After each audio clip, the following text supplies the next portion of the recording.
Buenos días, mis queridos alumnos. Seguimos con la segunda sesión de grabación con relación a la novación. En la primera clase sobre la novación hablamos de su definición, traté de presentar la evolución histórica, mencioné lo que dice Gallo con relación a los contratos literis, traje a cuento el fenómeno del digesto con relación a la novación, hablamos de las características de la novación, hablamos de la novación como un fenómeno dispositivo, etcétera, etcétera.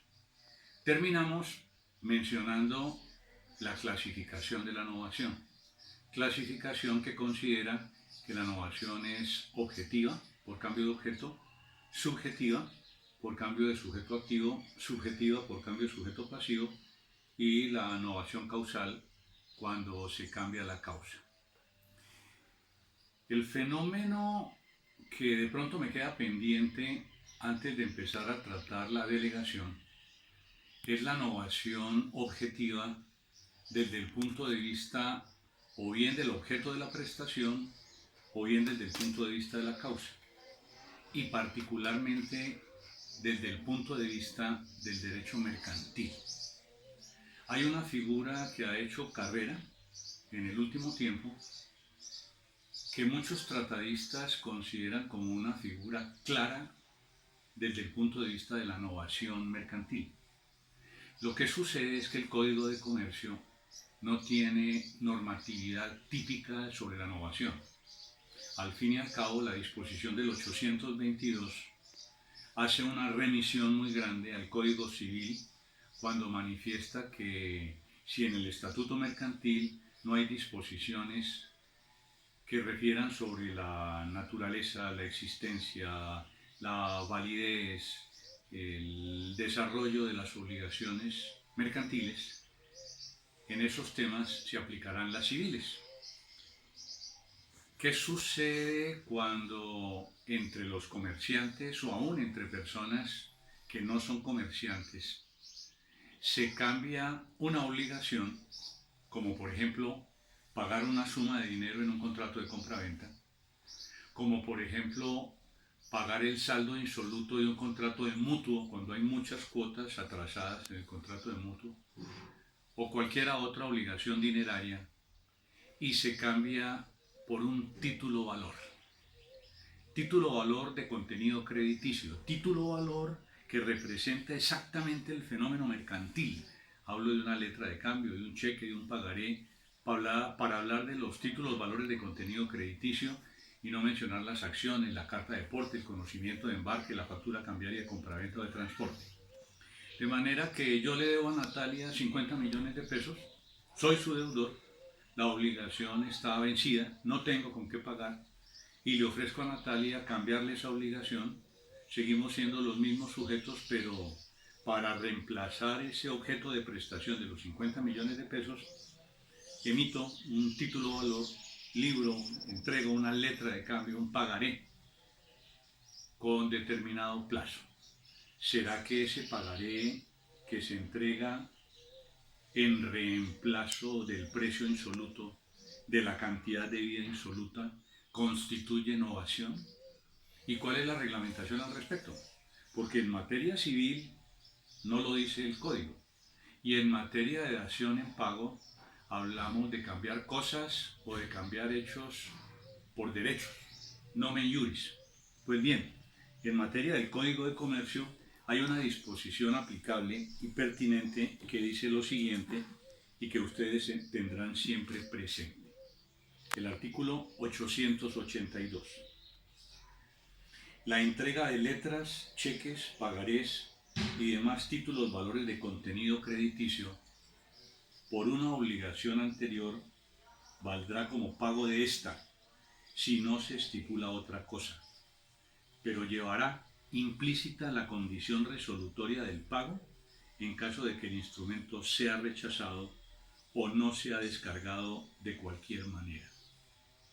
Cumplida la condición resolutoria, el acreedor podrá hacer efectivo el pago de la obligación originaria o fundamental, devolviendo el instrumento o dando caución a satisfacción del juez de indemnizar al deudor los perjuicios que pueda causarle la no devolución del mismo. Si el acreedor deja caducar o deja prescribir el instrumento, la obligación originaria o fundamental se extinguirá a sí mismo. No obstante, tendrá acción contra quien se haya enriquecido sin causa a consecuencia de la caducidad o la prescripción. Esta acción prescribirá en un año. De manera que en el evento supuesto del 882 y en el ejemplo en donde yo cambio la prestación de pagarle a Natalia una suma de dinero, entregándole un título o valor, letra, cheque, pagaré o cualquier documento de contenido crediticio, ¿hay innovación o no hay innovación? Si hay innovación, la primera obligación se extingue. Si hay innovación, Natalia no podrá accionar contra el deudor Carlos en ejercicio de la primera obligación. Solamente podrá accionar contra el deudor Carlos a través de la acción cambiaria, o sea, la acción que surge del título o valor. ¿Y qué es lo que dice la ley? En principio, la ley dice que la entrega de títulos valores por una obligación anterior valdrá. Supone lo anterior que la primera obligación se extingue frente al fenómeno de la segunda obligación íncita en el título o valor. Pero recuerden lo que dice el Código de Comercio. Llevará el título o valor, llevará esa segunda obligación que está contenida en ese título o valor implícita la condición resolutoria de pago en caso de que el instrumento sea rechazado o no sea descargado de cualquier manera. Comporta entonces esa figura que si el deudor de esa letra de cambio o de ese pagaré o de ese cheque no lo paga, la novación no existe, porque el acreedor conserva los derechos frente a la primera obligación. Hay quienes manifiestan que no hay novación porque simplemente hay un cambio de obligación, pero ese cambio de obligación está sometido a una condición resolutoria, la condición resolutoria de que se pague el título. Si el título no se paga, opera la condición resolutoria, se acaba la relación crediticia desde el punto de vista mercantil y queda incólume la civil o queda incólume la primera. Lo cierto del fenómeno es que continúa diciendo el 882 del Código en el inciso segundo que cumplida la condición resolutoria, el acreedor podrá hacer efectivo el pago de la obligación originaria o fundamental. Simplemente tiene que devolver el título o valor o entregarle caución para responder por los perjuicios en caso de que se use indebidamente. Y a renglón seguido manifiesta que si el acreedor, que es de la primera obligación pero que recibió un título o valor, deja caducar o deja prescribir la acción, incorporando, no exigiendo el derecho que incorpore el título o valor, inmediatamente la obligación originaria o fundamental se extinguirá a sí mismo. No solamente caduca y no solamente prescribe el fenómeno del derecho y el fenómeno de la acción desde el punto de vista del título o valor, sino que la obligación originaria se extinguirá a sí mismo. No obstante, tendrá acción contra quien se haya enriquecido sin causa a consecuencia de la caducidad o la prescripción. Ese fenómeno último es un fenómeno distinto, hasta donde opera el enriquecimiento sin causa, porque el enriquecimiento sin causa es fuente principal de las obligaciones en materia mercantil, pero no lo es en materia civil. Este es uno de los ejemplos de enriquecimiento sin causa mercantil. Yo acepto una obligación contenida en un título o valor, resulta que el acreedor deja prescribir el título o valor o el cheque lo deja caducar y la persona se enriquece por ese fenómeno porque no paga la deuda y entonces tengo la acción de in rem verso que genera el enriquecimiento sin causa. Fenómeno distinto que examinaremos con las fuentes accesorias de las obligaciones y en particular el enriquecimiento sin causa.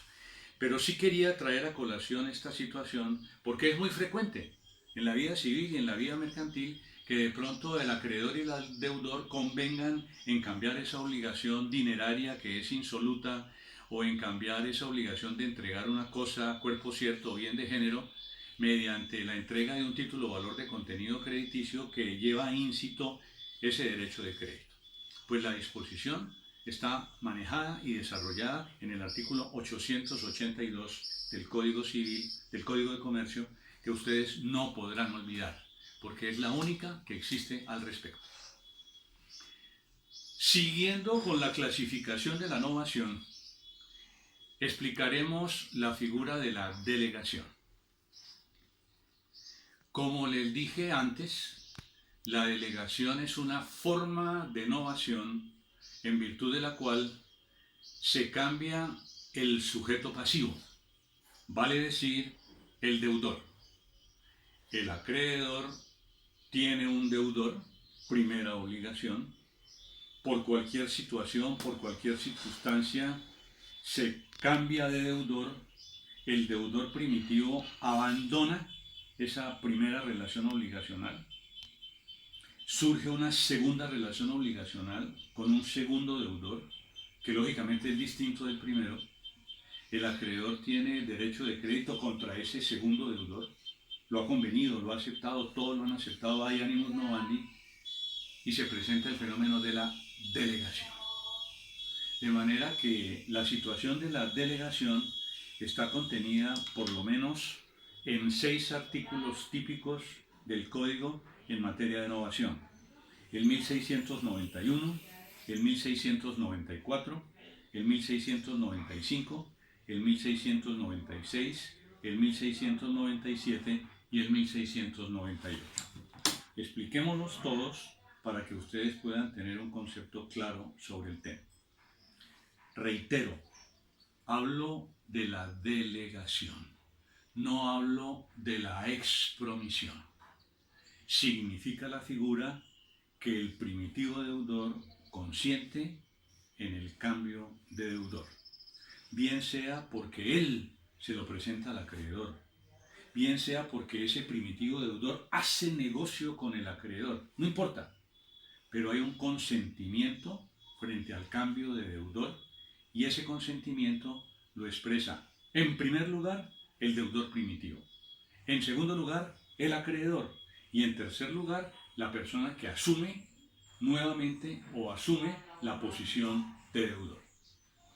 ¿Qué dicen las disposiciones sobre la delegación? Miremos primero el 1691. Dice la norma lo siguiente: si el deudor no hace más que diputar una persona para que haya de pagar por él, o el acreedor una persona que haya de recibir por él, no hay novación. De la norma inferimos que la diputación, bien sea por parte del acreedor o bien sea por parte del deudor, excluye por completo la novación. Ese fenómeno en virtud del cual el acreedor le dice a un tercero, cobre y reciba por mí, o desde el punto de vista de la novación delegatoria, el acreedor acepta a un deudor que el deudor le dice a un tercero, pague por mí. Eso excluye por completo la novación. Como hablamos desde el punto de vista del deudor, ¿qué sucede en este caso? La diputación del deudor es una figura en virtud de la cual el deudor busca una tercera persona para que esa tercera persona pague por el deudor. Se conoce como diputación porque el tercero paga en representación del deudor, paga en nombre del deudor. Recuerden ustedes que cualquiera persona puede pagar por el deudor, con su consentimiento, sin su consentimiento, contra su voluntad, 1630, 31 y 32 del Código Civil. De manera que hay una especie de negocio jurídico en donde el deudor le dice a otro, pague por mí. Y ese otro le dice, ¿y yo por qué tengo que pagar por usted? Y el deudor le dice, no, es que yo le voy a encargar que pague por mí, lo voy a diputar. Yo le debo 100 millones de pesos a Natalia, tenga los 100 millones de pesos si usted le paga a Natalia. Y para que cumpla esa gestión, pues yo le reconozco 10 millones de pesos adicionales. Le doy 110, usted le paga a la acreedora Natalia los 100 y los otros 10 son para usted, el 10% de la operación. De manera que en la práctica lo que estoy haciendo es estoy entregándole un encargo, le hago una comisión para que usted pague por mí. En esos eventos no hay innovación, simplemente hay una diputación para pagar. La primera de las normas, 1691. ¿Qué dice la segunda, que es la de 1694? Lo siguiente: la sustitución de un nuevo deudor a otro no produce innovación si el acreedor no expresa su voluntad de dar por libre al primitivo deudor. A falta de esta expresión de voluntad, se entenderá que el tercero es solamente diputado por el deudor para hacer el pago, lo que ya analizamos, o que dicho tercero se obliga con él solidaria o subsidiariamente, según parezca deducirse del tenor o espíritu del acto. De manera que en virtud del 1694 se introduce ese animus novandi, en virtud del cual el acreedor tiene que consentir en el cambio del deudor. Si el acreedor no consiente en el cambio del deudor, no hay innovación. ¿Y qué pasa con esa tercera persona que subentra en la relación obligacional? Dice el código, o bien es diputado del deudor, o bien es fiador del deudor, o bien de pronto puede ser codeudor solidario, pero no hay innovación. Habrá una obligación que con posterioridad se somete a una fianza, o habrá una obligación que con posterioridad se somete al fenómeno de los codeudores. ¿En qué medida de los codeudores? Que hay otra persona que subentra en la relación obligacional y le puede pagar al deudor, le puede pagar al acreedor. El acreedor no ha liberado al primitivo deudor. Y dice la ley, con sentido exacto, de justicia y de equidad, que esa persona que subentra en esa relación o puede ser fiador o puede ser codeudor solidario, pero lo cierto del fenómeno es que el acreedor no liberó al primitivo deudor, no le dijo: queda para usted extinguida la obligación, váyase de la obligación. No, el acreedor tiene dos deudores, o el acreedor tiene un deudor junto con un fiador, o tiene un deudor y adicionalmente otro que tiene la característica de ser deudor solidario. Cualquiera de esas figuras, el 1694, lo que caracteriza es que la voluntad del acreedor debe estar presente y palpable para liberar al primitivo deudor, para que pueda otro pagar por él sin que exista diputación, para que se cambie el deudor. Es que la obligación por cambio del deudor implica no la transferencia del derecho de crédito, porque el acreedor es el mismo, implica que otra persona asume la deuda. En la práctica, dentro del Código Civil, no hay normas típicas sobre asunción de deuda, pero es factible que esto suceda. Un tercero puede asumir la deuda por el deudor primitivo. Si tiene consentimiento del acreedor y tiene consentimiento del deudor, hay delegación. Si no tiene consentimiento del acreedor, no hay innovación y se mirará, tal como lo dice la norma, como un fiador o como un deudor solidario y lo demás. De manera que desde este punto de vista, fíjense ustedes cómo se caracteriza la voluntad del acreedor para dar por libre al primitivo deudor. Si el acreedor no da por libre al primitivo deudor, no hay innovación y por tanto no hay delegación.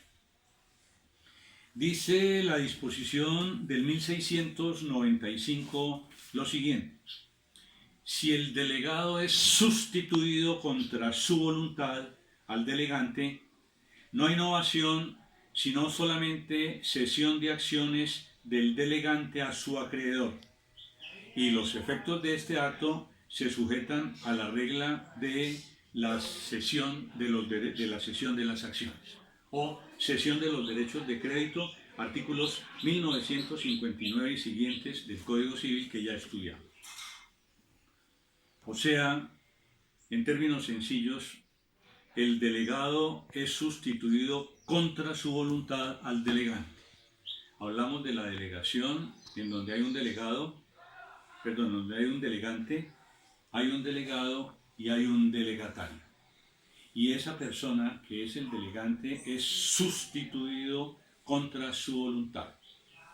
O esa persona que va a delegar es a su turno acreedor de otra persona, que no quiere pagar por él. ¿Qué es lo que puede hacer ese delegante? Puede cederle sus acciones al acreedor. Y esa figura de la cesión de las acciones al acreedor se mirará en un tono distinto, como el fenómeno de la novación. ¿Por qué? Porque es un negocio jurídico que interviene entre el delegante y el acreedor. Para nada interviene el delegado. El delegado puede ser deudor del delegante. De hecho, ¿por qué va a pagar el delegado por el delegante? Alguna razón tiene que tener, alguna causa jurídica. De pronto la causa jurídica eficiente es que ese delegado es deudor del delegante y por eso le da lo mismo pagarle al delegante o pagarle al acreedor. Pues bien, en esos efectos, cuando el delegado no consiente, cuando esa persona no interviene, cuando esa persona no hace acuerdo con el acreedor, pero el acuerdo es entre el acreedor y el delegante, se produce cesión de derechos de crédito.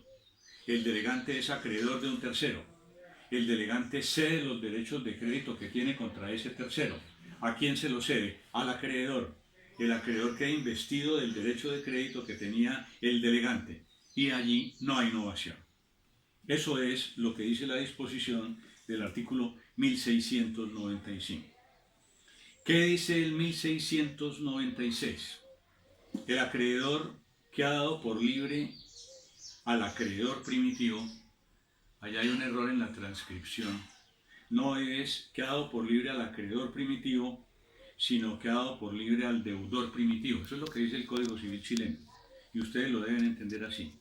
El acreedor que ha dado por libre al deudor primitivo de la primera obligación no tiene después acción contra él, aunque el nuevo deudor caiga en insolvencia, a menos que en el contrato de novación se haya reservado este caso expresamente, o que la insolvencia haya sido anterior y pública o conocida del deudor primitivo. De manera que, en virtud de la delegación, la primera obligación se extingue. En virtud de la delegación hay cambio de deudor. En virtud de la delegación, el deudor de la primera obligación queda libre y el único obligado es el deudor de la segunda obligación. Y el deudor de la primera obligación, porque lo consintió el acreedor, no tiene sino que aceptar, proponer a la persona que va a pagar por él, y debe existir el animus novandi. No dice nada más la ley. La ley no dice que esa persona que es el primitivo deudor debe responder por la solvencia del segundo deudor. Quien acepta esa situación de la solvencia del segundo deudor es el acreedor. De manera que si yo le debo a Natalia 100 millones de pesos, no tengo con qué pagarle, y le digo: Natalia, por mí paga Julián. ¿Qué es lo mínimo que hace Natalia? Examina el comportamiento crediticio de Julián. Examina si Julián tiene bienes de fortuna. Examina si Julián está o no está en insolvencia. Y cuando tiene todo el conocimiento sobre esa situación de Julián, verá si acepta o no acepta. Es potestativo del acreedor aceptarlo o no. Si acepta, se produce la novación. Si no acepta, pues no se produce la novación. Les voy a dar un segundo ejemplo. Ustedes le deben al Banco Popular 50 millones de pesos. Y van donde el gerente del banco y le dicen: no tengo con qué pagar, pero tengo una persona que paga por mí. ¿Por qué no hacemos un fenómeno de novación, delegación? Yo le traigo a esa persona y ustedes la aceptan y esa persona paga por mí, me liberan y paga por mí. De pronto los bancos reacios pero el gerente, por querer ayudar al primitivo deudor, le dice, bueno, acepte, traiga a la persona, y cuando llegue esa persona lo indaga, le pide el balance, le pide el estado de pérdidas y ganancias, le pide sus estados financieros. Y esa persona que llega donde el gerente le dice, no tengo balance, no tengo estado de pérdidas y ganancias. ¿Y tiene bienes de fortuna? No tengo bienes de fortuna. ¿Tiene carro? No tengo carro. Estoy reportado en Datacrédito. Estoy reportado en todas las centrales de riesgo. ¿Creen ustedes que el gerente del banco acepta la sustitución? Pienso que no. ¿Por qué motivo? Porque el acreedor ve comprometido su derecho de crédito. ¿En qué medida ve comprometido su derecho de crédito? En que va a conservar su derecho de crédito, pero frente a una persona que no tiene bienes de fortuna, frente a una persona que a todas luces no pagará la obligación. De manera que, ¿qué beneficio tiene el acreedor para aceptar esa situación? Ningún beneficio. Y por tanto, creo yo que no procederá esa sustitución. ¿Será entonces que si el deudor garantiza la solvencia de ese segundo deudor, se produce la novación? La ley no lo obliga. Lo que dice la ley en el 1696 es que el acreedor que ha dado por libre al primitivo deudor no tiene acción contra él, aunque el nuevo deudor caiga en insolvencia, a menos que en la novación se haya reservado o se haya dispuesto que el primitivo deudor responda por la insolvencia del nuevo deudor, o a menos que la insolvencia de ese nuevo deudor haya sido anterior y pública y además conocida por el deudor primitivo. De manera tal que lo que expresa la ley es un fenómeno claro. La carga le corresponde al acreedor. El deudor no responde de la solvencia. No responde de la solvencia ni presente ni responde de la solvencia futura. Puede responder. Y si puede responder, ¿será que hay innovación? Pienso que no. Lo que hay allí es un cambio de deudor en la medida en que el acreedor ya no tiene uno, sino que tiene dos. Y el primer deudor responde de la solvencia del segundo deudor, porque en forma expresa lo ha querido, porque así lo ha aceptado, no porque la ley se lo imponga, porque la ley no se lo impone. Y si el acreedor da por libre al primitivo deudor, se produce de plano la novación. Ese es uno de los efectos claros de la delegación. A continuación, dos normas, la del 1697 y la del 1698, que pueden parecer abstrusas, difíciles de entender y que por tanto tenemos que poner mucho cuidado en su interpretación. Antes de leerlas, vuelvo a referir que estamos tratando el tema de la delegación. Y como tratamos el tema de la delegación, hablamos de la novación por cambio de deudor. Novación subjetiva por cambio de deudor. Y vuelvo a la idea preconcebida de la explicación o de la determinación gráfica de la delegación. Tenemos un triángulo rectángulo. En el triángulo rectángulo, en la cúspide de ese triángulo rectángulo, está el acreedor. En el lugar en donde está el ángulo de 90 grados en la base de los catetos, está el deudor primitivo. Y en el extremo está el nuevo deudor. De manera que tenemos primera relación obligacional sobre un cateto, el acreedor y el deudor primitivo. Acreedor 1, deudor 1. Y sobre el extremo del otro cateto está el nuevo deudor, que es deudor 2. Y gráficamente la representación de esa segunda obligación se da por la hipotenusa. el acreedor que está en la cúspide y en el otro extremo de esa hipotenusa está el deudor 2. De manera que sobre la base de esa concepción, que deben ustedes pintarla para que entiendan lo que les voy a decir, encontramos el fenómeno siguiente. Encontramos un fenómeno típico de error.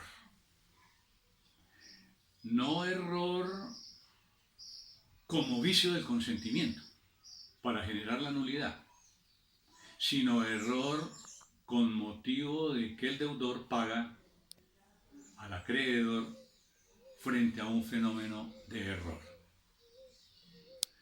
Vemos cómo se produce un efecto cuando el error es entre el delegante y el delegado, y vemos cómo se produce otro efecto cuando el error es entre el acreedor y el delegante.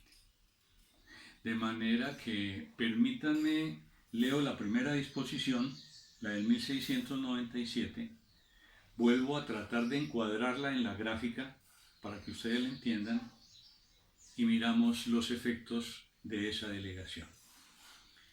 Dice el 1697, el que fue delegado por alguien de quien creía ser deudor y no lo era. De manera que en ese triángulo rectángulo tenemos el delegado, tenemos el delegante, tenemos el delegado y tenemos el delegante en la base del triángulo. Y dice la norma, el que fue delegado. ¿Quién es el que fue delegado? Pues simplemente el delegado. Porque fue delegado ¿por quién? Por el delegante. El que fue delegado por alguien, en este caso por el delegante, de quien creía ser deudor y no lo era. La conducta del delegante es que acepta la delegación porque él cree, sin serlo, que es deudor del delegante. O sea, el error se sitúa en la base del triángulo rectángulo. El que delegado por alguien de quien creía ser deudor y no lo era.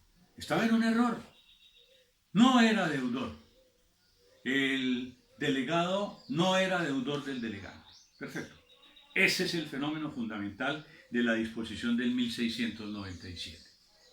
Con base en ese error, esa persona delegada le promete, en los términos del 1697, al acreedor pagarle para libertarse de la falsa deuda.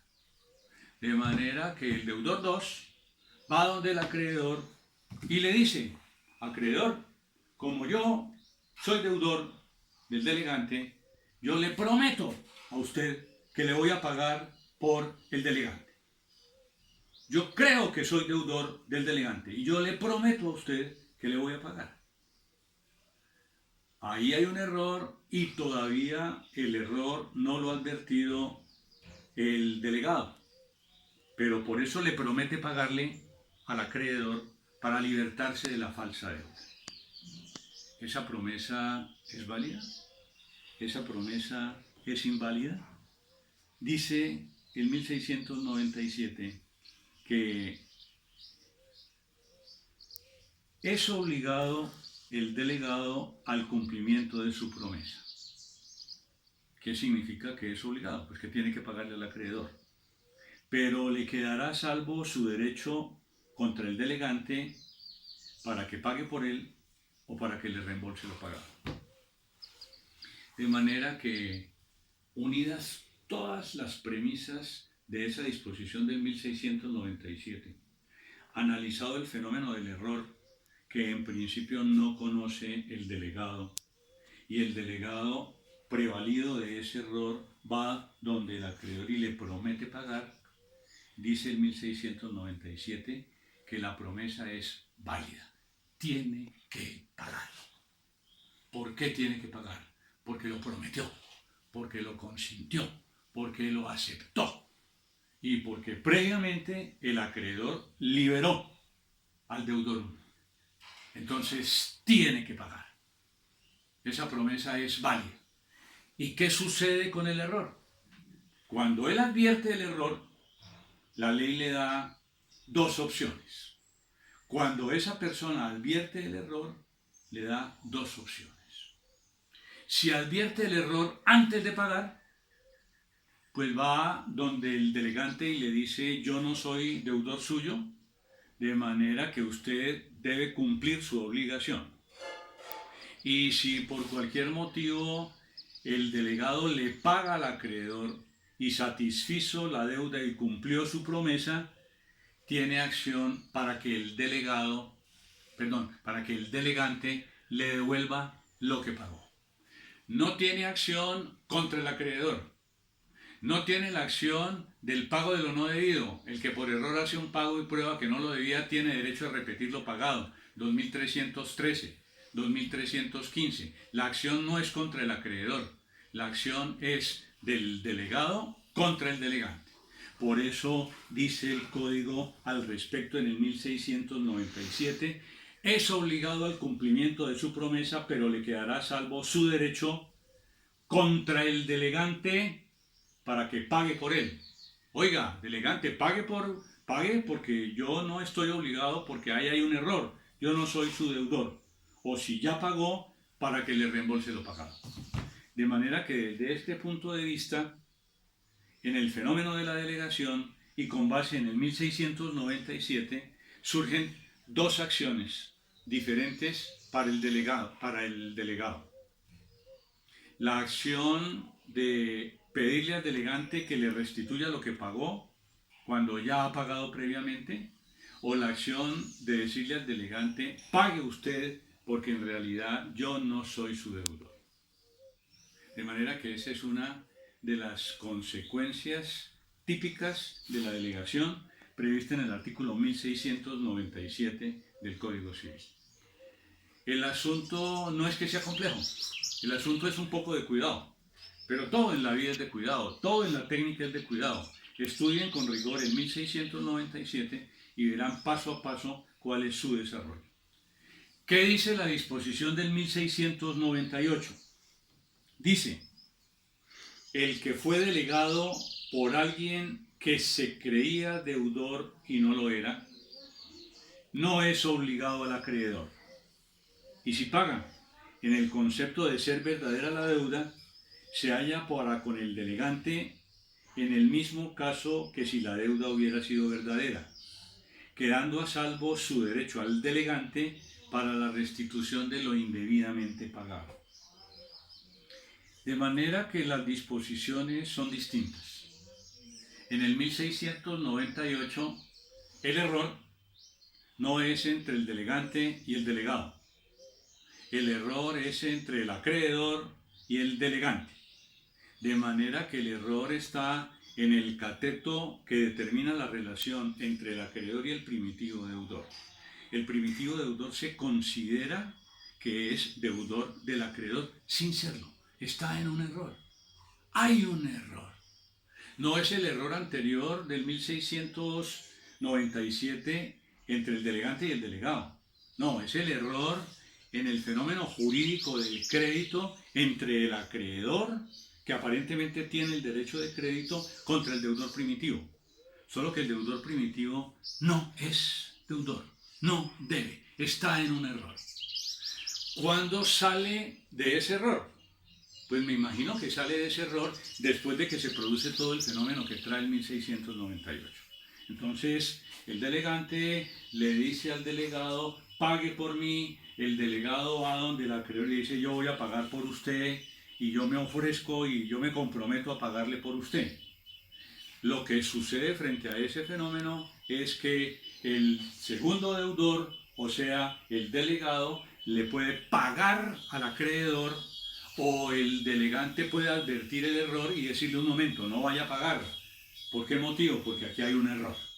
De manera que el efecto jurídico se traduce en cuanto a la disposición a lo siguiente: el que fue delegado por alguien que se creía deudor y no lo era, no es obligado al acreedor. ¿Será distinta la situación con el 1697? Total, porque el 1697 dice que tiene que pagar. ¿Qué dice el 1698? No es obligado a pagar. ¿Por qué no es obligado a pagar? Porque la deuda no existe. La deuda entre el acreedor y el deudor no existe. Y si de todas formas paga, en el concepto de ser verdadera la deuda, se halla para con el delegante, no con el acreedor, se halla para con el delegante en el mismo caso que si la deuda hubiera sido verdadera. Y por tanto, le queda salvo su derecho al delegante para la restitución de lo indebidamente pagado. De manera que será que el tercero, el deudor 2 que pagó, puede dirigirse contra el acreedor para que le devuelva. Lo que queda a salvo, dice el código en el 1698, es la acción que tiene el delegado, el delegante, para ir contra el acreedor y para que el acreedor le restituya. ¿Por qué motivo? Porque la deuda no existe. ¿Será que se aplica aquí el fenómeno del pago por error, pago de lo no debido? Tampoco, porque la persona que pagó en este caso fue el segundo deudor, no es el primer deudor. Si fuese el primer deudor, procede el pago de lo no debido, pero como el que paga es el segundo deudor y le paga al acreedor, entonces no procede el pago de lo no debido. El delegante tiene acción contra el acreedor para que le restituya. ¿Por qué motivo? Sencillo, porque él no es deudor, porque el acreedor no tiene derecho de crédito. ¿Será que si paga el segundo deudor, puede cobrarle ese dinero al primer deudor? Puede cobrárselo en la medida en que la deuda no exista. Puede cobrárselo en la medida en que no exista causa. Puede cobrárselo en la medida en que dentro de esa relación no exista ningún derecho sustancial para ese fenómeno del pago. De pronto ustedes dirán, es que se comprometió a pagar, pero el código dice que esa promesa de pagar es una promesa que no procede, es una promesa que queda invalidada porque el pago no tiene causa. De manera que ustedes encontrarán por lo menos 6 situaciones a las que se refiere el fenómeno de la delegación. Esas 6 situaciones son típicas, la encuentran ustedes en el Código Civil. Analizamos la delegación como una novación subjetiva, en donde se cambia el deudor. De manera que tenemos completo el panorama del 1690, en donde hablamos de la novación objetiva por cambio de objeto, hablamos de la novación por cambio de causa, hablamos de la novación subjetiva por cambio de acreedor y hablamos de la novación subjetiva por cambio de deudor. ¿Comprenden? ¿Entienden el fenómeno? ¿Alguna duda? Revisen con detenimiento las normas del código para que ustedes las tengan presentes. Déjenme devolverme un poco atrás para fijar algunos conceptos. Déjenme devolverme hasta los requisitos de la novación. No hay ninguna norma que diga cuáles son los requisitos de la novación. Es decir, en el Código Civil no tenemos una norma que diga, como en el fenómeno de la compensación, para que la compensación sea válida se requiere. Hay muchas normas que dicen cuándo hay novación y cuándo no hay novación. Valencia Sea, en esta materia, dice, por ejemplo, lo siguiente, que los requisitos de la novación son solamente 3. Primero, el animus novandi, o sea, la intención de novar. En segundo lugar, que debe existir un cambio sustancial en cuanto a las prestaciones y que en tercer lugar, las prestaciones tienen que ser válidas. De manera que frente a los requisitos de la novación, eso es lo que expresa el profesor Valencia Sea. Con relación al mismo tema, el profesor Ospina Fernández dice que los requisitos para que exista la novación son: 1. Existencia de 2 obligaciones sucesivas. Primera obligación, segunda obligación. 2. Validez de la causa en ambas obligaciones. 3. Diferencia entre ambas obligaciones. 4. Capacidad de las partes. Y 5. Intención de novar. Y si ustedes cogen los distintos artículos del código, pues podrán ir desentrañando ese fenómeno de los requisitos. ¿Quién no va a estar de acuerdo con que la novación requiere animus novandi? ¿Quién no va a estar de acuerdo con que en la innovación existen dos obligaciones? Una preexistente dentro del tiempo, primitiva, primigenia, y otra posterior. ¿Quién no está de acuerdo con que ambas obligaciones tienen que ser válidas? A lo menos desde el punto de vista natural, ya lo explicamos. ¿Y quién no está de acuerdo en el que en la innovación objetiva las prestaciones tienen que ser distintas? De manera que esto lo utilizo para insistir en los requisitos que se derivan del entendimiento de las distintas normas del Código Civil, pero en particular para que ustedes entiendan y nunca olviden que a pesar de todos esos fenómenos, lo que caracteriza la innovación es el ánimo de innovar. El ánimo de innovar siempre estará presente como un requisito esencial en la innovación. Si no hay ánimo de innovar en el acreedor, si no hay ánimo de innovar en el deudor, si no hay ánimo de innovar en la segunda persona que actúa como acreedora y en la segunda persona que actúa como deudora, no hay innovación. De manera que el animus novandi, que puede ser expreso o puede ser tácito, porque eso lo dice la ley, que puede ser expreso o puede ser tácito, se requiere como elemento característico, como elemento esencial para que exista innovación. Si no hay animus novandi, no hay innovación. Hecha esta advertencia, paso a explicar en forma sucinta cuáles son los efectos de la innovación.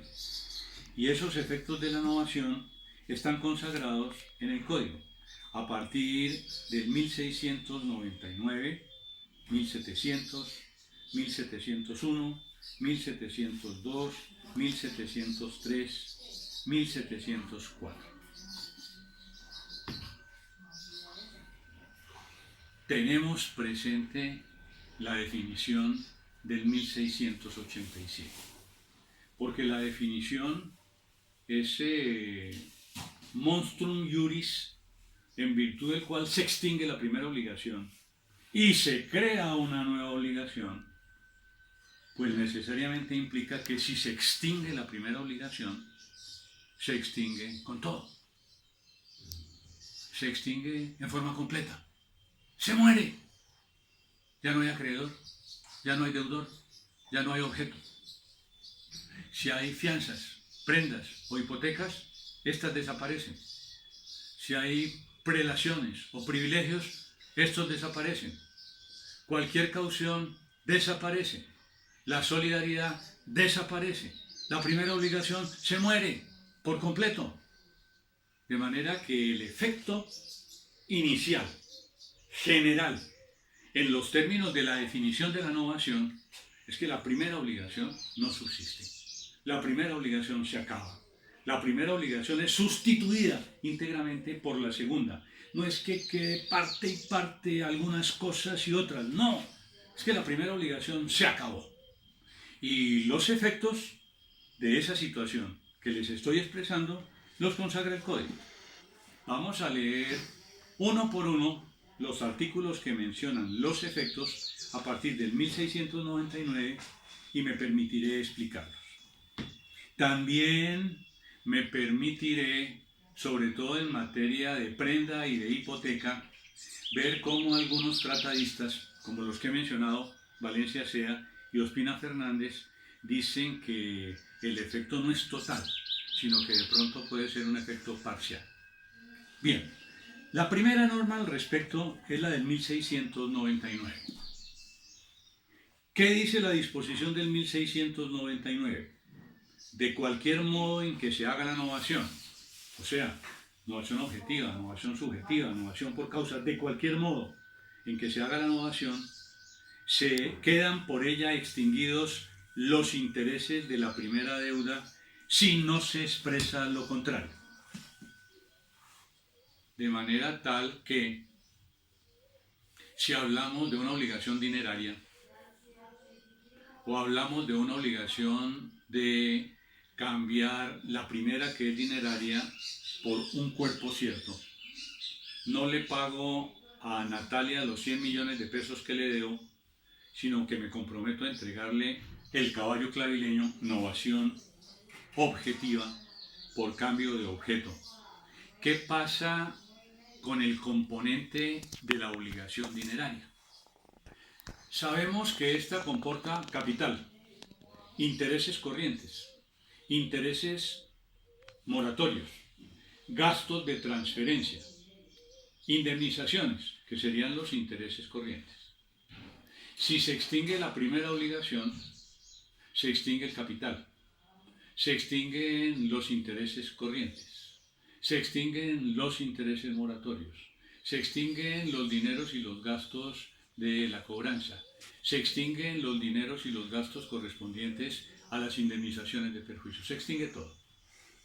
Y la norma está mencionando aquí, en la disposición del 1699, que se extinguen los intereses de la primera deuda si no se expresa lo contrario. El efecto fundamental de la novación es acabar la primera obligación.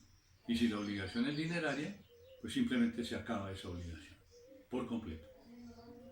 Las partes en ejercicio de la autonomía de la voluntad pueden de pronto acumular los intereses. Y si yo le debo a Natalia 100 millones de pesos y le debo a Natalia 10 millones de pesos de intereses compensatorios y 20 millones de pesos de intereses moratorios, y le debo 100 más 10 más 20, le debo 130, y entre los dos, en ejercicio de la autonomía de la voluntad, convenimos en que yo no le pague los 100, sino que le pague los 130, y ella me da un plazo para el efecto. Allí no hay novación, porque no hemos cambiado los elementos esenciales de la prestación. La obligación es una sola, dineraria, comporta capital e intereses. Hasta tanto yo no pague todo, no queda satisfecha la obligación. De manera que, ¿qué sucede si capitalizamos?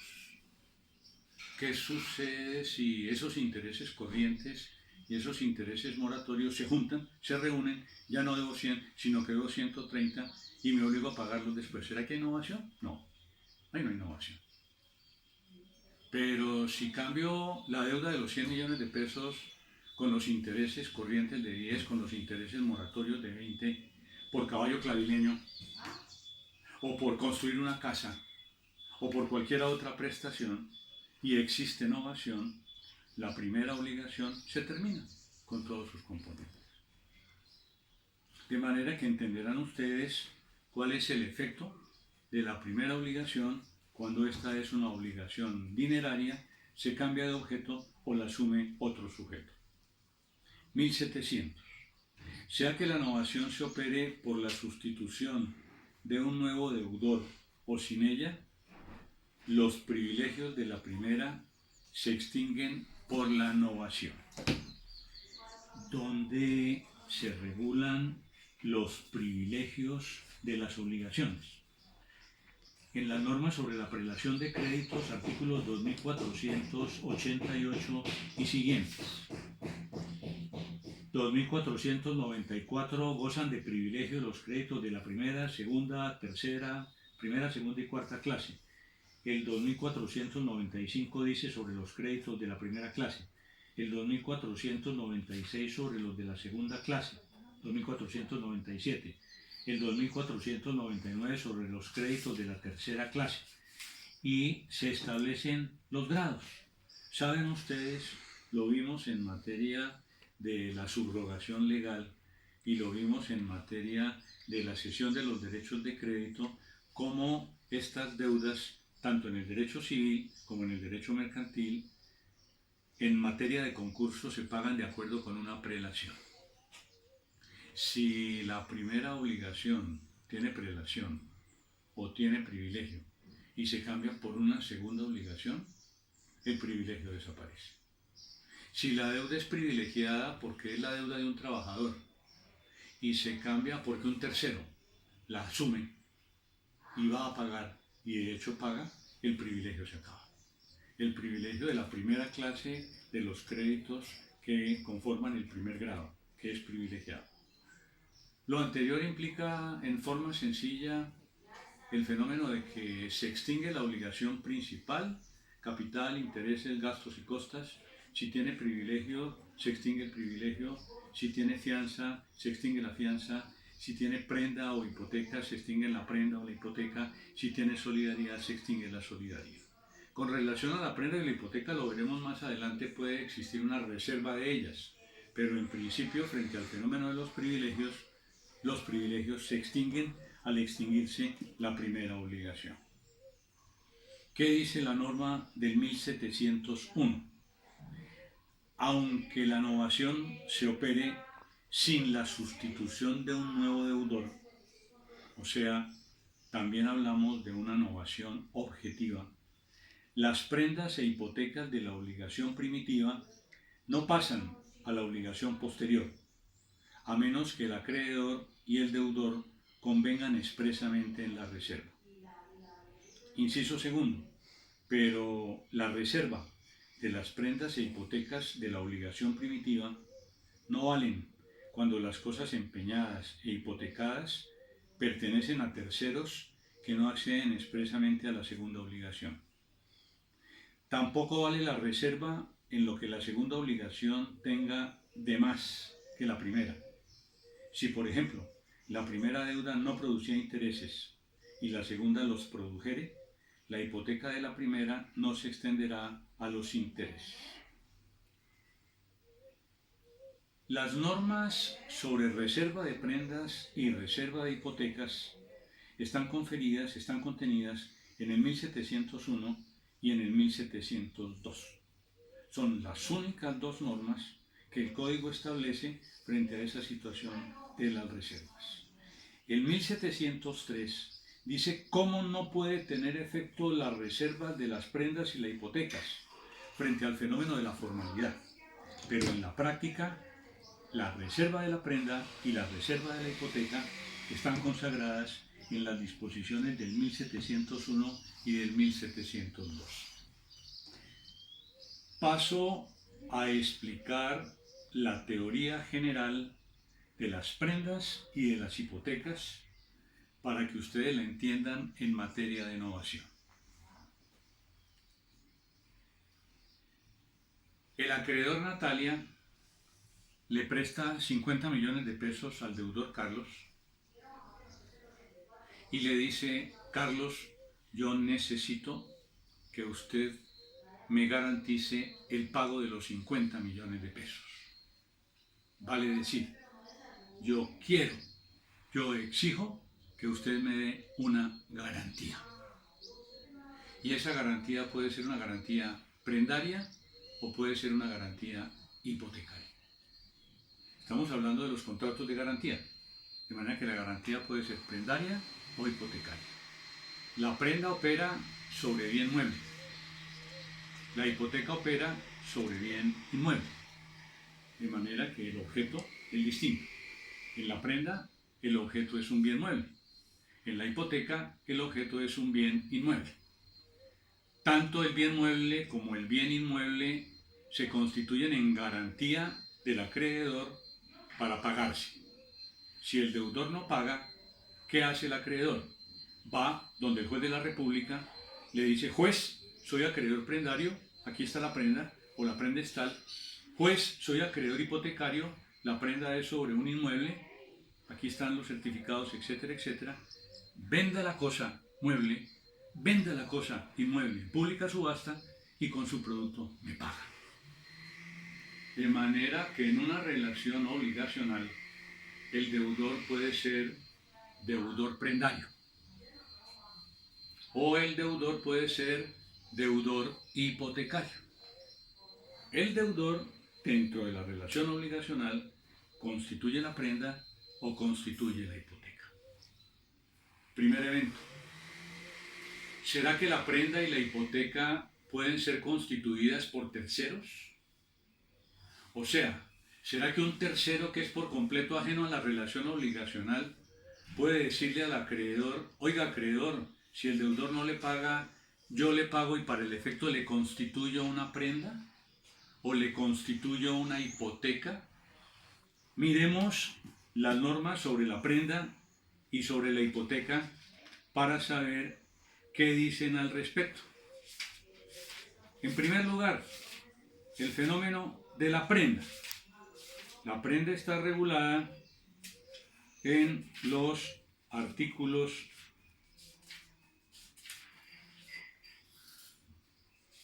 2409 y siguientes. Dice el 2413.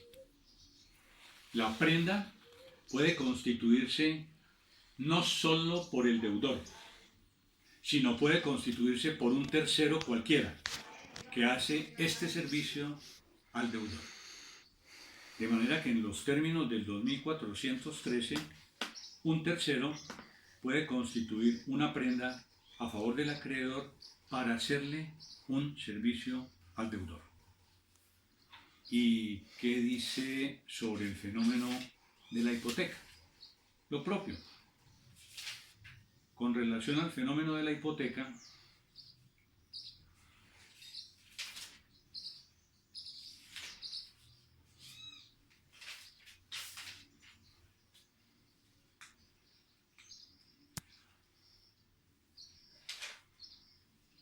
dice el 2439. No podrá constituir hipoteca sobre sus bienes sino la persona que es capaz de enajenarlos y con los requisitos necesarios para la enajenación. Pueden obligarse hipotecariamente los bienes propios para la seguridad de una obligación ajena. De manera que en los términos del 2439 procede la hipoteca por un tercero. Así las cosas, tenemos que, en principio, la prenda y la hipoteca las pueden constituir el deudor. También podemos entender que la prenda y la hipoteca, a través de las normas que les he leído, las puede constituir un tercero. Cuando un tercero constituye una prenda en favor del acreedor, o cuando un tercero constituye una hipoteca en favor del acreedor para respaldar deudas ajenas, ese tercero toma el nombre de fiador prendario o de fiador hipotecario. O sea, el deudor prendario es el deudor. El deudor, que es el sujeto pasivo de la relación obligacional. El fiador prendario no es el deudor, es un tercero que constituye una prenda. Y el fiador hipotecario es un tercero que constituye una prenda. A él no le prestaron el dinero, él garantiza que los va a pagar con una prenda, con una hipoteca. De manera que desde este punto de vista, ¿qué tenemos? Lo siguiente: el deudor puede constituir las prendas o las hipotecas, o las puede constituir un tercero. Y frente a esa situación, considerando la novación que sucede, de manera que lo que sucede, considerando la novación, desde este punto de vista, lo dice la ley. Y la ley manifiesta lo siguiente al respecto. Aunque la novación se opere sin la sustitución de un nuevo deudor, las prendas e hipotecas de la obligación primitiva no pasan a la obligación posterior, a menos que el acreedor o el deudor convengan expresamente en la reserva. La regla es una. Si la primera obligación tiene prendas e hipotecas, si hay novación, las prendas y las hipotecas se acaban. Sencillo. La segunda obligación acaba por completo la primera. La primera tenía prenda, se acabó la obligación y se acabó la prenda. La primera obligación tenía hipoteca, se acaba la obligación y se acaba la hipoteca. ¿Por qué motivo? Porque fueron constituidas por el deudor y la segunda obligación acabó con la primera. Pero la ley en esa disposición establece una excepción. ¿Cuál es la excepción? A menos que el acreedor y el deudor convengan expresamente en la reserva. De manera que el deudor y el acreedor convienen expresamente en la reserva. La primera obligación tenía prenda, La primera obligación tenía hipoteca. Hay en cambio con una segunda obligación, pero nosotros convenimos en que se mantengan.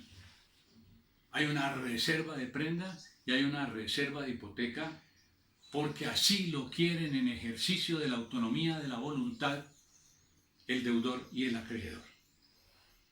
¿Será que ahí hay innovación? Se acaba la fianza, se acaba el capital, los intereses y lo demás, pero la prenda y la hipoteca subsisten cuando han sido constituidas por el deudor. O sea, hay posibilidad de reserva de prenda y reserva de hipoteca cuando han sido constituidas por el deudor. ¿Qué dice el inciso segundo de la disposición que estamos estudiando?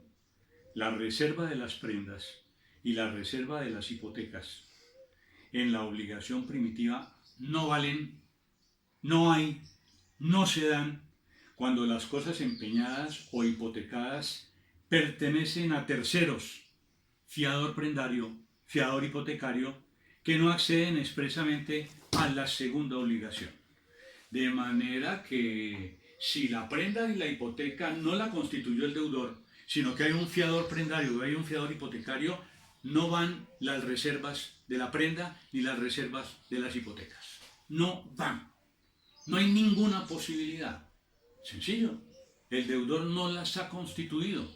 Y el efecto es claro en el inciso segundo del 1700. No valen cuando las cosas empeñadas e hipotecadas permanecen a terceros que no acceden expresamente a la segunda obligación. ¿Por qué motivo? Porque no hay consentimiento del fiador prendario. Porque no hay consentimiento del fiador hipotecario. Que el fiador hipotecario consiente y que el fiador hipotecario acepta, se pueden dar las reservas de las prendas y de las hipotecas, pero se requiere de su consentimiento expreso. Es más, hay tratadistas que dicen que se acaba y que si se va a dar una nueva prenda hay que cumplir con toda la formalidad de la prenda. Y si se va a reservar la hipoteca hay que cumplir con toda la formalidad de hipoteca. La hipoteca se hace por escritura pública. La hipoteca no es por documento privado. Y la prenda mercantil es solemne, porque la prenda civil es real. Hay que llevar el caballito clavileño y entregárselo al acreedor. Con la entrega se perfecciona. La otra se perfecciona con la inscripción del contrato en el registro mercantil, en la Cámara de Comercio. ¿Y qué dice el inciso tercero de esta disposición? Tampoco vale la reserva en lo que la segunda obligación tenga de más que la primera. Si, por ejemplo, la primera deuda no producía intereses y la segunda los produjere, la hipoteca de la primera no se extenderá a los intereses. Si hay reserva de hipoteca o si hay reserva de prenda y hay aumento desde el punto de vista de la prestación en intereses, etcétera, etcétera, la hipoteca no cubre sino los primeros. La prenda no cubre sino los primeros. ¿Será que es diferente el fenómeno de las reservas de las prendas y de las hipotecas cuando hay innovación? Sí. Dice el 1702, si la novación se opera por la sustitución de un nuevo deudor, la reserva no puede tener efecto sobre los bienes del nuevo deudor ni aun con su consentimiento. ¿Cómo va a tener efecto cuando se cambia el deudor sobre los bienes del nuevo deudor?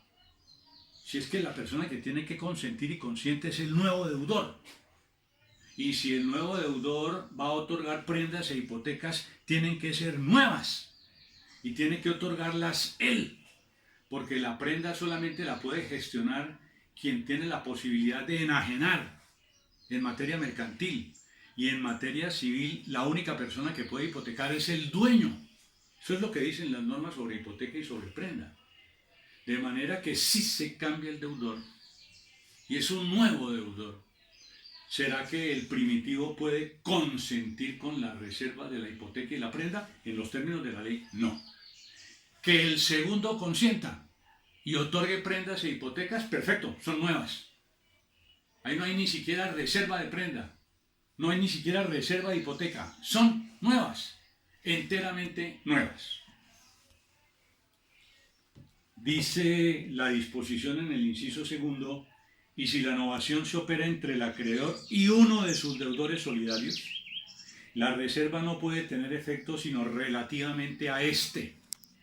O sea que el resto de los codeudores solidarios, cuando ha sido uno el que ha dado la prenda o el que ha dado la hipoteca, será esa persona la que otorgó la prenda o la hipoteca la que pueda manifestar sobre la reserva, los otros no.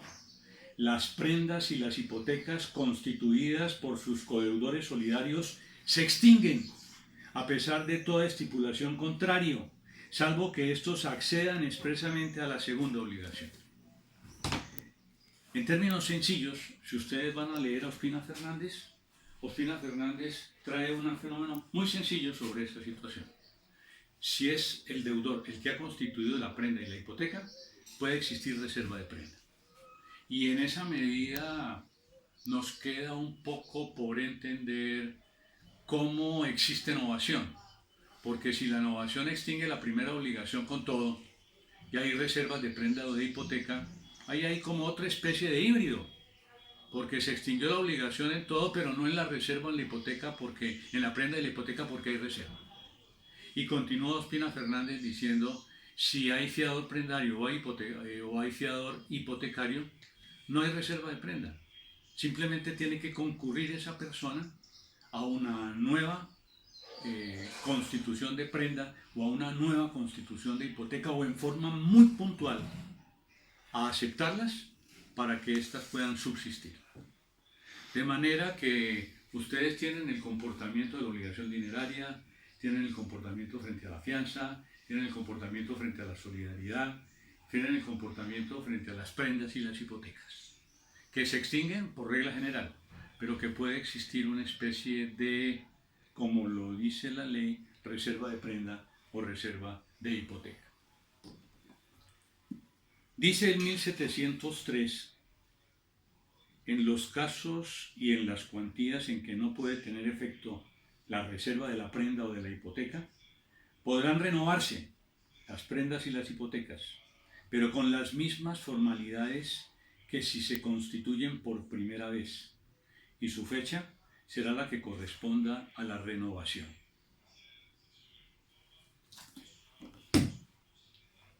De manera que uno es el régimen de la reserva de la prenda y de la hipoteca cuando la constituye el deudor, y otro es el régimen frente al fenómeno de la renovación de las prendas y las hipotecas en cabeza del fiador prendario y del fiador hipotecario.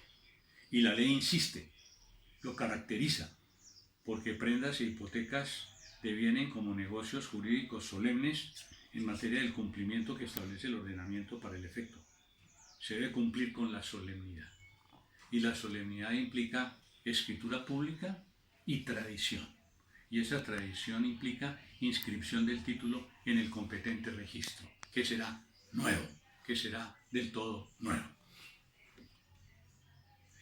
Si hay solidaridad, dice la disposición del artículo 1704, la novación liberta a los codeudores solidarios o subsidiarios que no han accedido a ella.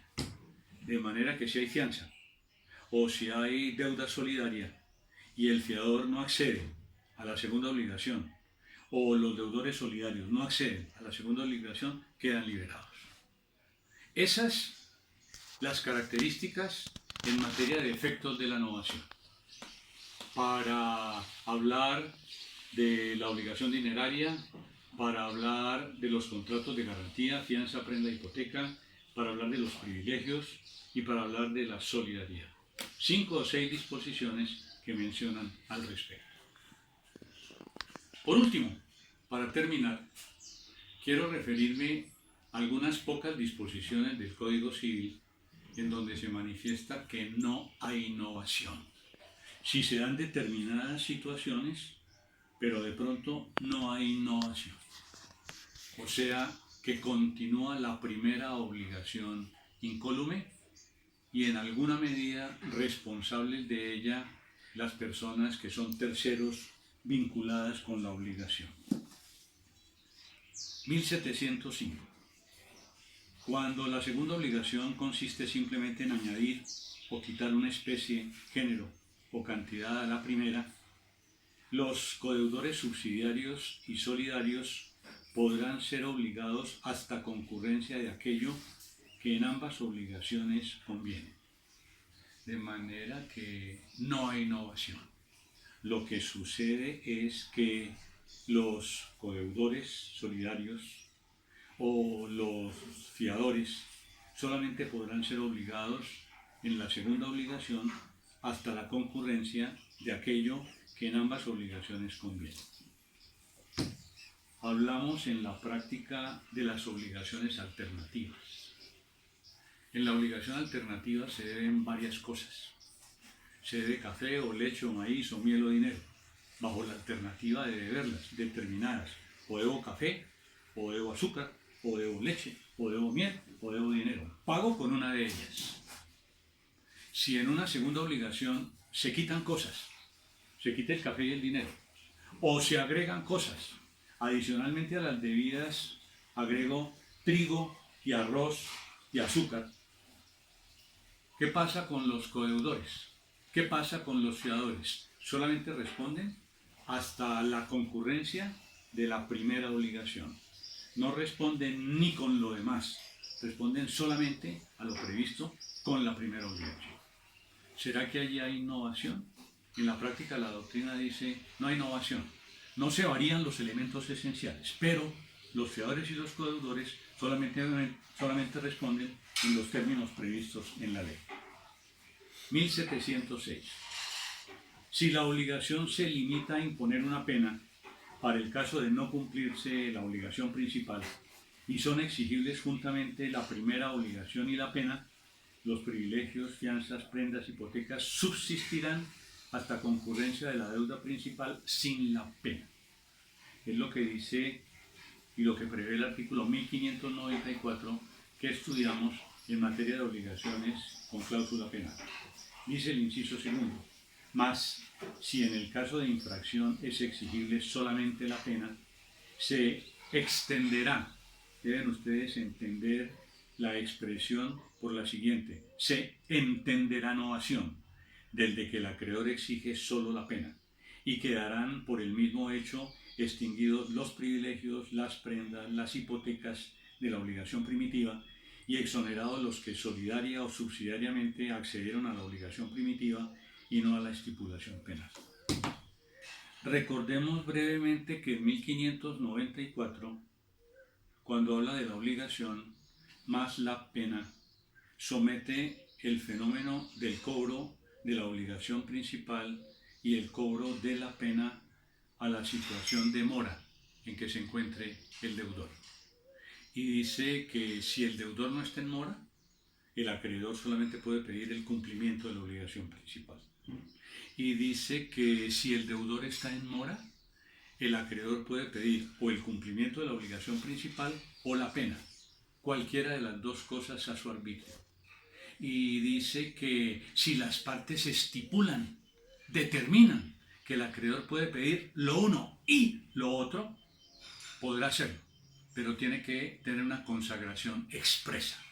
De manera que lo que hace esta disposición es coger el 1594, manifestar cuando a través de una novación simplemente se pide la pena o simplemente se pide el cumplimiento de la obligación principal y la pena. ¿Qué pasa con los fiadores? ¿Qué pasa con los deudores solidarios? En este caso, frente a esas situaciones, los que están obligados solidariamente no lo estarán sino en los términos exclusivos de la obligación principal, que es lo que dice en 1706. ¿Qué sucede cuando se muta, se cambia el lugar para el pago? Dice en 1707 que deja subsistentes los privilegios, las prendas, las hipotecas de la obligación y la responsabilidad de los codeudores y de los deudores fiadores. Sin nuevo gravamen, no hay innovación. O sea, si cambiamos de Cali a Barranquilla, o de Barranquilla a Cali, o de Bogotá a Medellín, el cumplimiento de la obligación, no hay innovación. ¿Qué pasa si se amplía el plazo de una deuda? No hay innovación, pero se pone fin a la responsabilidad de los fiadores, extingue las prendas y las hipotecas constituidas sobre otros bienes que los del deudor, salvo que los fiadores o los dueños de las cosas empeñadas o hipotecadas accedan expresamente a la ampliación. Si en un contrato de arrendamiento por el término de un año hay fiadores o hay deudores solidarios y se prorroga el contrato, y después de esa prórroga del contrato los fiadores no aceptan la prórroga, no quedan obligados. Se extingue para ellos la fianza. Se extingue el fenómeno de la solidaridad si no aceptan. ¿Será que no hay innovación? Yo pienso que en materia de la fianza y en materia de los deudores solidarios sí hay innovación, no quedan obligados. De manera que tendrán ustedes presente cuando se dediquen a los negocios inmobiliarios, que si en los contratos de arrendamiento se aumenta el término del contrato de arrendamiento de un año a otro año, y ahí hay fiadores o hay codeudores, y ellos no aceptan expresamente esa ampliación del término, se les extingue su obligación. Eso es lo que dice la disposición del artículo 1708. Dice el 1709, tampoco la mera reducción del plazo constituye innovación, pero no podrá reconvenirse a los codeudores solidarios o subsidiarios, sino cuando expire el plazo primitivamente estipulado. No hay innovación, pero solamente podrán ser reconvenidos cuando cese el plazo. De manera que si se anticipa el plazo, ese fenómeno de la anticipación del plazo no tiene que ver nada con los fiadores y con los codeudores solidarios. ¿En qué medida? En la medida en que a ellos no los perjudica el plazo, va más allá. Pero si solamente la persona deudora principal concreta con el acreedor la reducción del plazo, sí los afecta. Y para ellos esa afección no tendrá ningún valor porque tendrán que ser reconvenidos después del plazo primitivo. Toda esta situación es la que informa la tipicidad de la innovación. ¿Saben entonces ustedes por qué es como más sencillo acceder a la subrogación o a la cesión de los derechos de crédito? O de pronto más sencillo acceder al fenómeno de el pago por dación, la dación de bienes, la dación insolutum, que no tiene tantos requisitos, tantas situaciones de consentimiento, tantas formalidades. Tal vez la forma como el código ha concebido la innovación, en donde ha mantenido algunos criterios históricos frente a esa forma de extinguir las obligaciones, ha hecho que haya entrado en desuso y que en la mayoría de los casos las gentes prefieran acudir a otros sistemas, como el fenómeno ya dicho de la subrogación, de la cesión de créditos, de la dación en pago, que a la misma innovación. Es un contrato, es un negocio jurídico típico que implica la extinción de la primera obligación y un segundo contrato en donde se generan derechos y obligaciones. Tienen que estudiarlo, está concebido dentro del ordenamiento, es nominativo, de manera que estúdienlo y aplíquenlo, en la medida en que uno como abogado pueda tener distintos instrumentos jurídicos para aplicar, bienvenidos ellos sean. Mil gracias, dejamos allí y terminamos con la innovación. En la próxima charla hablaremos sobre la compensación como forma de extinguir las obligaciones. Gracias.